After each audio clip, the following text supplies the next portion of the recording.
Statistiknya kan 4 bulan terakhir ini kalau kita bisa lihat juga ya pertumbuhan ekonomi triwulan pertama sampai triwulan kedua juga mengalami penurunan. Memang dalam saat ini kondisi sekarang ini emang nggak mudah nih. Tabungan kegerus. Jadi kelas menengah ini bisa dibilang ya kalau ini runtuh ya runtuh semuanya gitu kan. Kalau kita ngelihat lagi nih, terus dipakai apa lagi? Coba tebak Nadia. Hiburan. Menurut saya nih ya 2-3 industri itulah mungkin kita fokus.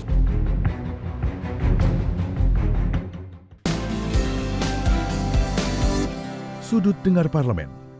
Kembali lagi di Sudut Dengar Parlemen. Halo, apa kabar? Balik lagi sama Nadia Kanaya tentunya mau membahas sesuatu yang masih hangat.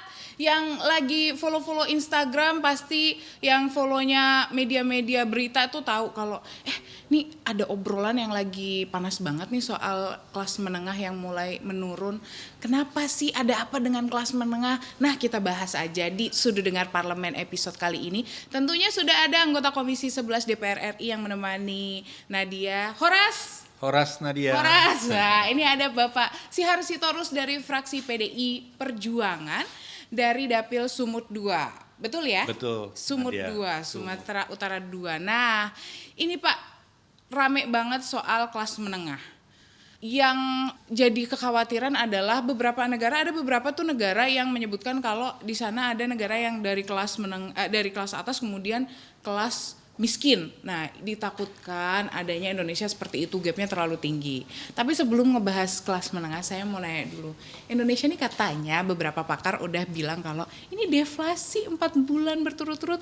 Wah, gimana ini? Gimana kalau dari kacamata Bapak sendiri dengan kondisi ini?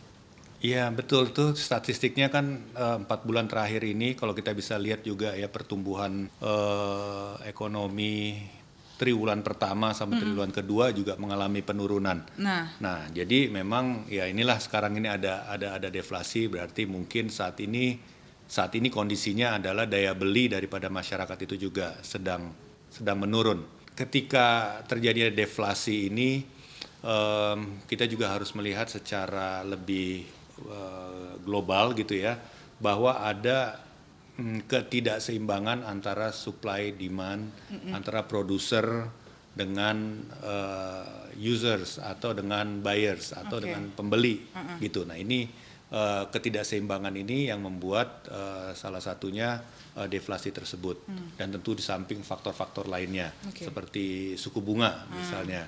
Karena suku bunga ini juga di satu sisi merupakan biaya, tapi satu sisi lainnya juga dia mampu menahan dana asing untuk tetap di Indonesia gitu. Kalau tinggi ya, suku bunga tinggi. Oke, jadi kondisi ini sebenarnya apakah dengan deflasi ini menjadi salah satu trigger akhirnya nih kelas menengah, penyebabnya adalah si deflasi ini karena ya kelas menengahnya ini udah mulai melemah juga untuk pembeliannya, daya belinya masyarakat kelas menengah. Iya. Memang dalam saat ini kondisi sekarang ini emang nggak mudah nih. Apalagi kita dengar kan banyak PHK nih. Nah, iya kan? Iya, banyak betul. PHK berarti kan nggak ada kerja, nggak ada penghasilan, nggak ada penghasilan, tabungan kegerus. Lama-lama habis kan ya, nggak kegerus lah ya, habis. Kan kacau kan, habis. Nah, setelah itu kita harus mulai milih-milih, belanja apa, makan apa. Belum lagi misalnya nanti KPR datang tagihan. Waduh. Gaji nggak naik-naik. Bunganya terus nangis. Iya, tabungan lagi tergerus, ya kan? Belum lagi yang memang secara ini gaji nggak naik-naik, yang lagi kerja gaji nggak naik, ya kan? Sementara kok harga kayaknya naik terus. Nah, ya betul, kita ngerem beli, kan? Terjadilah tidak bertumbuh nih perekonomian, kan itu nih. Nah, itu jadi banyak faktor nih yang menyebabkan terjadinya deflasi. Jadi meskipun kita berharap bahwa pertama sumber optimisme kita dari mana? Gimana pun juga kan kita harus optimis ya. Pertama kita pernah melewati masa-masa berat, yaitu COVID ya kan? Meskipun kita kasihan juga sama COVID ini kan. Kenapa? Dikit-dikit kita salahinnya COVID, ya kan? Oh iya, ya, kita dia nggak bikin apa-apa lagi, kita COVID lagi. Padahal gitu ya. udah pergi dari Indonesia gitu. Kok masih berasa efeknya gitu ya. Tapi artinya kita pernah melewati itu. Kemudian secara struktur ekonomi kita juga memang PDB kita ini disumbangkan oleh konsumsi masyarakat yang lebih dari 50% dari total PDB. Jadi secara agregat, secara kolektif gitu ya, kita masih punya sumber-sumber untuk optimisme. Meskipun tadi kayak Nadia bilang bahwa di kalangan menengah ini sangat rentan. Tadi udah menengah, jangan-jangan malah menuju menengah, malah jangan-jangan jadi rentan miskin, malah miskin gitu kan ya. Tapi kalau kita lihat nih struktur perekonomian kita juga sebenarnya lumayan kuat. Meskipun kita perlu melakukan perbaikan di banyak sisi lah. Penguatan di banyak sisi. Yang berkaitan langsung dengan pendapatan dan daya beli masyarakat. Nah, gimana dengan, kan pemerintah ada target itu untuk menaikkan di 5% ya? Pertumbuhan ekonomi sekitar 5,3 apa ya? Sekarang di 4 ya? Enggak, sekarang di triwulan kedua ini di 5,05.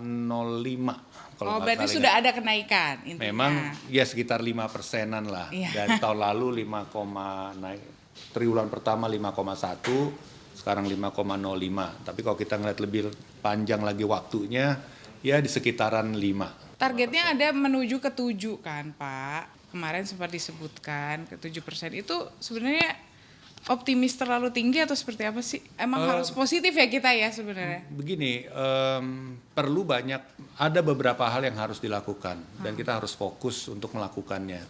Dan perlu konsisten juga nih. Nah contoh misalnya, kembali kepada kelas menengah. Kelas menengah itu banyakan diisi oleh ya orang-orang yang bekerja di sektor pertanian. Kan gitu nih. Oke. Kenapa di sektor pertanian kan itu? Ya pertama karena secara geografis memang kita negara pertanian. Ya kan? Kemudian kita mau naikin nih misalnya daya beli kita. Nah, karena sektor pertanian ini menyerap tenaga kerja yang besar, ya kan, maka logis lah rasanya kalau kita juga fokus di pertanian. Kan itu mulai dari persiapan lahan, irigasi, produksi dan hilirisasinya gitu. Jadi satu mata rantai itu kita harus fokus supaya multiplier efeknya dapat. Dan nilai tambahnya dapat. Oke. Intinya kita nanti masih mau membahas lagi sebenarnya gimana nih tindakan dari pemerintah untuk mewaspadai penurunan dari kelas menengah ini. Jadi jangan kemana-mana ya, tetap di Sudut Dengar Parlemen.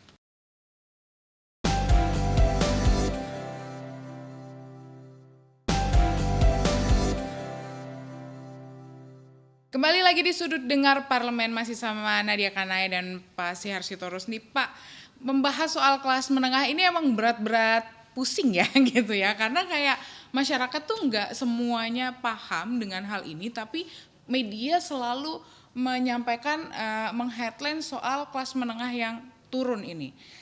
Banyak yang memblow up soal ini kelas menengah turunnya sampai sekian juta gitu. Terpautnya dari 2019 ke 2024. Yang mau Nadia tanyakan, kalau memang ini di blow up begitu banyak, artinya ini menjadi hal yang sangat penting. Sepenting apa sih sampai kelas menengah ini menjadi hal yang poin yang selalu dipertanyakan, diangkat di beberapa media? Iya, kelas menengah ini bukan karena di blow up jadi penting. Iya, memang dia penting gitu. Ya, memang penting. Karena dari populasi kita aja itu sekitar 48 juta orang yang masuk kategori kelas menengah. Nah, penduduk kita kan 280 juta. Ya kan? Kurangilah 50 juta katakan gitu ya, biar gampang kita ngitungnya 230 juta. Terus orang kalangan atas berapa juta sih? Mungkin nggak banyak gitu ya yang kalangan atas. Berarti yang di bawahnya ini kan banyak banget yang kategori miskin. Jadi kelas menengah ini bisa dibilang ya buffer sebelum kalau kita bangunan tiang pilar gitu. Kalau ini runtuh ya runtuh semuanya gitu kan. Nah, jadi memang penting. Dan tadi seperti Nadia bilang ada penurunan dari 2019 ke 2024 yang tadinya sekitar 56 57 juta menjadi sekitar 47 juta orang kelas menengah kan gitu. Terus pertanyaannya kemana yang 8 juta ini yang hilang ini kan gitu. 9 juta,48. Jangan-jangan 8 juta 9 jutanya jadi orang kalangan atas semua. Ya alhamdulillah. Nah, kan alhamdulillah gitu, kan kalau itu yang terjadi, tapi kayaknya sedikit kali ya kalau soalnya ada naik ya. Ada kenaikannya di kelas miskinnya. Nah, ini yang menjadi pekerjaan rumah kita nih. Tadi kan di awal kamu bilang ada deflasi. Deflasi berarti kan orang daya beli nggak ada, berarti ini pabrik-pabrik nih kalau berespon akan tutup, karena tutup dia ngurangi tenaga kerja, PHK, dan siklusnya begitu terus. Nah ini kan yang kita mau stop nih, jangan sampai deflasi terus kan gitu nih. Gimana kita merevive perekonomian kita? Nah tentunya kan ini bukan pekerjaan mudah, ini ada rentetannya. Kalau kita ngelihat lagi nih perilaku belanja, ya perilaku belanja nih saat ini, kita bisa melihat bahwa sebagian besar atau signifikan lah dari pendapatan kita tuh habis buat makanan. Betul. Buat makanan. Terus dipakai apa lagi sama kita nih uang kita? Biasanya investasi kita terbesar kan di rumah. Kita ambil KPR nggak apa-apa deh. Saya ikat pinggang, nggak apa-apa, makan 2 kali, nggak apa, yang penting saya punya rumah. Kan itu nih, 1, 2. Nah kemudian apa yang kemudian menjadi pengeluaran lainnya? Ternyata coba tebak Nadia, apa yang berikutnya? Pendidikan, Bukan. Apalagi? Gaya hidup, bukan? Iya, gaya hidup, hiburan. Wah, entertain ya. Entertain, coba Indonesia ini lagi butuh entertain karena udah terlalu. Jadi bayangkan kita di kelas menengah dengan pendapatan yang minimal atau bukan minimal lah, pendapatan yang pas-pasan lah boleh dibilang ya. Kalau statistiknya rentangnya cukup. Kalau dari sisi pengeluaran tuh kita antara 2 juta ke 9 juta. Tuh rentang kelas menengah. Tapi kebanyakan mereka tuh di 2,8 juta. Ininya yang berpenghasilan kelas menengah itu ada sekitar di 2,8 kebanyakan orang ya. Nah, jadi bayangkan dari uang antara 2 sampai 9 juta itu kita menggunakannya untuk makanan, untuk rumah, dan kemudian untuk hiburan. Itu semua sifatnya kecuali rumah sifatnya jangka pendek. Jangka pendek ya, betul. Ya kan? Kemudian yang berikutnya bayar pajak. Tapi satu sisi positif ya. Berarti ternyata kita pembayar pajak yang baik kan itu nih masyarakat kita. Untuk yang kamu bilang tadi yang jangka panjang sifatnya kayak pendidikan sedikit dari uang kita yang kita keluarkan. Untuk kesehatan juga begitu yang sifatnya jangka panjang. Justru hiburan ya. Hiburan. Waduh masyarakat Indonesia Tapi ini. kita bisa paham daripada gue stres terus kapan gue mesti seneng ya gue senengin diri gue lah. Kira-kira gitu nih yang kebayang sama saya. Nah cuma yang kita mau arahkan sekarang adalah tadi kan agak terbengkalai nih dengan kata lain. Dari pola pengeluarannya kita bisa lihat jangka panjang itu agak terbengkalai. Ya kan pendidikan, kesehatan kita harus sehat supaya kita bisa kerja terus sampai umur ini tua gitu kan ya. Karena KPR-nya panjang ya. KPR-nya panjang, benar. Nah ini benar KPR-nya panjang. Jadi salah satu yang kita harus lakukan itu adalah meskipun ini nggak bisa seperti memudah membalikan tangan gitu ya, ya itu tadi pendidikan. Masa saya kuliah lagi 4 tahun lagi? Kan gitu nih. Pendidikan yang kayak gimana? Bisa dengan reskilling, latihan lagi, vocational, praktis, skill lain ya skill dari kita. Bener. Jadi orang yang kelas menengah ini kalau punya skill lain, kita bisa punya side hustling. Iya betul. Dong. Betul nggak? Iya. Kita kan udah punya semua pada ini sambil nunggu di kereta naik ini kan kita bisa Kalau kontak-kontak. anak-anak Gen Z itu bilangnya sebisa mungkin kita mencari passive income ya Income, kan. iya. Kitanya tidur, income-nya tetap datang. Ya, itu. Itu sih ideal banget itu, kita tidur dapat. Ya kan? Itu harapan semua orang ya Pak. Jadi reskilling. Oke. Nah, tadi kalau kamu pertanyaan tadi pemerintah mesti gimana? Kalau salah satu poin yang mungkin kita perlu ini adalah vocational tadi itu. Pemerintah mungkin harus memikirkan untuk mengalokasikan semacam suatu dana untuk vocational ini. Karena yaitu tadi kita dari pola pengeluaran penghasilan kita hanya antara 2 yang kelas menengah, antara 2 dan sampai 9 juta dan kebanyakan di bawah 3 juta kan gitu. Tapi dengan kebutuhan yang cukup banyak itu. Oke. Iya, pengeluaran kita rentangnya di kelas menengah antara 2 sampai 9 juta, tapi kebanyakan pengeluaran kita hampir 3 juta, di 2,8 juta. Kalau dari pola pengeluaran. Kalau dari pola penghasilan, income kita, ya ini tergantung siapa yang melakukan survei. Ya, kalau BI melakukan survei, itu penghasilan kelas menengah itu antara 1,2 sampai 6 juta per bulan. Jadi nggak balance ya sebenarnya kalau dilihat dari antara pendapatan dan pengeluaran. Tergantung kita sekarang ini pada income di mana dan pengeluaran kita menyesuaikan. Makanya menjadi masuk akal ketika kelas menengah banyak yang ngambil pinjol. Jadi berentet nih. Berentet. Kan pembahasannya kalau ngomongin kelas menengah ya. Dengan kenapa itu penting? Kan itu karena berentet. Oh iya dong, saya punya KPR, habis itu saya cicilan motor, ya kan? Anak saya masih mau sekolah, income saya belum bayar sekolah, pendapatan saya cuma 3 juta, 4 juta, 5 juta, katakan UMR, Jakarta, ya kan? Nggak cukup, masuk ke handphone saya. Selamat siang, saya Nadia Fun, katanya gitu. Nadia online. Nah itu. Jadi bisa gampang. Pinjol lah. Kira-kira kan gitu. Nah kira-kira nih dengan katanya kita ini udah dalam kondisi penurunan, kelas menengahnya udah mulai menurun, udah mulai melemah nih daya belinya. Masih ada wacana penambahan PPN 12%. Apakah tidak semakin melemah lagi kira-kira ini nanti kelas menengahnya? Kita jawab ya, jangan kemana-mana, tetap di Sudut Dengar Parlemen.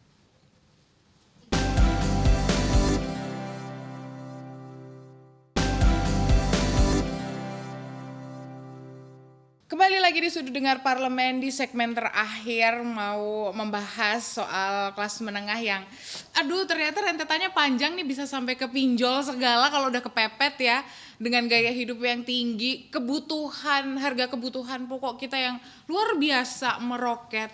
Sebenarnya intervensi dari pemerintah sendiri seperti apa untuk dari banyak hal ya Pak? Sebenarnya Menteri Keuangan sudah mengeluarkan kayak free PPN lah untuk yang mau ngambil rumah. Tapi kalau sama aja kalau seandainya suku bunganya juga tetap tinggi ya kan. Nah sebenarnya harusnya seperti apa sih selain free PPN tuh kita bisa melakukan apa ini? Wah, ini susah karena saya bukan pemerintah nih ya. Iya. DPR kalau dari gitu. DPR deh. Tapi pendapat pribadi kali lebih tepatnya ya. Enaknya lebih pandangan pribadi. Kalau melihat nih sekarang kita kan pengen, anggaplah saya menganggur nih hari ini. Saya pengen masuk ke dunia kerja secepat mungkin. Persaingan banyak. Saya tentu pengen ada pembekalan lain. Ada diklat, ada reskilling, upgrading, ada vocational lain yang saya bisa ambil. Saya mau cari kemana gitu ya. Dan tentu vocational ini harus diakui juga sama dunia industri. Nah tentu kalau paling jaminan paling mutu adalah vocational yang di-endorse, didukung oleh pemerintah. Ya kan? Udah ada. Misalnya latihan ngelas sertifikasi dari misalnya di lokal tempat kita berada ada perguruan tinggi misalnya atau mana SMK atau mana gitu ya. Kita bisa sertifikasi ngelas atau yang lain-lainnya. Kenapa? Sertifikasi itu sama seperti sertifikasi guru. Ya kan? Dapat tambahan dari pemerintah. Gitu. Ekstra ya dong, sebagai sertifikat guru yang bersertifikat atau dosen bersertifikat mendapatkan tambahan income kan gitu. Demikian juga dengan vocational. Mungkin itu jalan jalan singkat yang bisa gitu ya. Karena kelas menengah bawah ini kan masuk ke low skill. Nah, kita bisa ngelihat lagi tadi, misalnya di mana sih tempat lapangan pekerjaan yang banyak? Salah satunya pertanian, kemudian di industri jasa. Ya kan? Nah, yang kemudian kalau kita ojek online banyak loh sekarang. ojek online. Nah, tapi kan kita perlu memberikan nilai tambah bagi diri kita nih sekarang nih. Betul. Supaya saya bisa bergeser dari informal yang serabutan menjadi formal, yang saya berada misalnya di suatu proyek bangunan, ngelas bangunan, atau sebagai contoh tadi tukang las gitu ya. Oke, saya tukang tukang bata misalnya untuk bikin inilah di tukang. Ya kan, kita butuh berapa banyak perumahan nih. Nah, ya kan, itu akan menyerap banyak tenaga kerja, cuma skill levelnya kan nggak sama. Nah, untuk menyamakan ini perlu ada suatu sertifikasi. Jadi itu salah satu yang bisa kita inikan. Kalau kita mau ke level yang lebih tinggi lagi, misalnya coding, belajar algoritma, maka ya perlu ada sertifikasi untuk yang lebih tinggi lagi gitu. Betul. Nah, jadi itu yang mungkin yang harus dilakukan ya kalau sebagai pandangan pribadi saya. Oke, kalau dengan adanya peningkatan, katanya mau ada wacana kenaikan PPN 12% sendiri, menurut Bapak seperti apa nih? Jadi waktu kami di Komisi 11 bersama-sama dengan Kementerian Keuangan membahas undang-undang HPP, harmonisasi peraturan perpajakan, ada dalam satu pasal, saya lupa nih nama pasalnya berapa, tapi kita memberikan kebebasan, keluasaan bagi Kementerian Keuangan untuk menetapkan PPN antara 5 sampai 15%. Oke, 5 sampai 15%. Oke, jadi bisa naik, bisa turun sebenarnya. Nah, kenapa 12 dari 10 ke 11 ke 12? Nah, tentunya ini berdasarkan suatu data yang memang sudah dianalisis, saya rasa sudah dianalisis. Nah, kembali lagi kepada struktur tadi ini, kelas atas, menengah, dan bawah gitu ya. Kelas atas, menengah, miskin. Berdasarkan analisa ini, kan karena tadi kita belanja banyak di makanan, misalnya contoh-contoh ilustrasi ya. Kalau tadi kita misalnya kita belanja makanan dari gaji dari pengeluaran 3 juta lah katakan ya, 2,8 3 juta lah gitu ya. 40% kita pakai untuk makanan, 1,2 bagi 30, 40 ribu per hari kita hanya untuk makan. Itu pun saya pikir kayaknya nggak mungkin juga ya. Kalau kita suami istri kerja di rumah berarti 80 untuk satu rumah, satu hari makan, kayaknya nggak cukup. Tapi oke, kita anggaplah 40 ribu gitu ya, dikali 12%. Kan warung juga mungkin udah kenain PPN juga nih, 40 ribu itu kan. Nih kan. Terus ada kalangan atas nih, dia makan mesen nasi goreng aja 65 ribu gitu, atau 100 ribu, satu porsi kan gitu ya. Terus golongan yang lebih atas lagi, teh manis, ya, gitu. Cuma teh manisnya aja 200 ribu gitu ya, kan. Nah, PPN-nya jadi 12% ini mungkin setelah dilihat datanya, oh ternyata dari konsumsi pangan yang besar itu, golongan atas itu jauh lebih besar porsinya. Mungkin itu ya. Ini saya hanya membayangkan kenapa kok 12% PPN kan gitu. Kemudian itu dari makan, dari perusahaan-perusahaan ya, kalau dia belanja spare parts, ini belanja lain kan dikenakan PPN juga, mungkin di situ. Jadi ketika dilihat ngambilnya 12% itu sebenarnya yang banyak bayar atau kontribusi besar kepada penerimaan negara itu di golongan atas dan perusahaan-perusahaan. Yang menengah ini ya mungkin yang porsinya nggak signifikan. Itu bayangan saya. Karena aturan kan satu buat semuanya gitu. Kalau dibilang untuk golongan ini sekian kan repot juga administrasinya, dan mungkin juga lebih banyak biayanya administrasi dibandingkan income yang diterima gitu ya. Mungkin jadi dari sisi efisiensi juga mungkin itu menjadi pertimbangan kenapa gitu. Jadi meskipun saya paham bahwa toh udah nggak, uang kita juga udah pas-pasan, masih diiniin 1% kan berasa. 2 tahun yang lalu masih 10% atau 3 tahun yang lalu masih 10%, sekarang 12% kan kira-kira gitu. Cuma itu dari sisi pengeluaran, tapi yang perlu kita ini kan adalah gimana kita dapetin income ini sih. Untuk menambah. Karena gitu. kita tidak bisa mengontrol kenaikan harga di sana sini, ya berarti kita harus mengontrol diri kita untuk bisa menaikkan income. Kan gitu. Karena misalnya contoh suku bunga. Kita kan mau bilang suku bunga sekarang di 6,25% nih, Bank Indonesia kan gitu. Tapi suku bunga mau turunin, kita harus ngelihat luar negeri, Amerika tuh gimana, nurunin juga nggak?